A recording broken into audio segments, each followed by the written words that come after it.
যখন হচ্ছিল তখন তো বাসার কাজ করছিলাম সকালে থেকে, so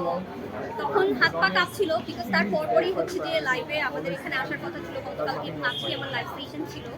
তো আমার যে অবস্থাটা ছিল, আমার প্রায় 2 ঘন্টা ধরে আমার হাত পা এত বেশি কাঁপছিল, আমি অনেক বেশি শক্ট ছিলাম, ভয় ছিলাম, ভেবেছিলাম এই সেটা একটু একটা মানুষও নেই, বাট অনেক ভয় এসেছি যেহেতু এটা আমাদের কাজ, এটা আমাদের করতেই হবে লাইভ প্রমোশন, কারণ এত এত মানুষ স্টল সাজিয়ে বসে আছে, আমরা যদি লাইভ না করি তাহলে তো কাস্টমারগুলো আসবে না। তো আমরা নিজে সাহস জুগিয়ে তারপর চলে এসেছি লাইভ করতে, দেন লাইভ করলাম, তারপর আস্তে আস্তে মনে হলো একটু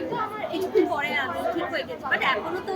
ভয়টা হয়েছে, ইভেন একটু আগেও একটা জাস্ট আফটার শক ছিল,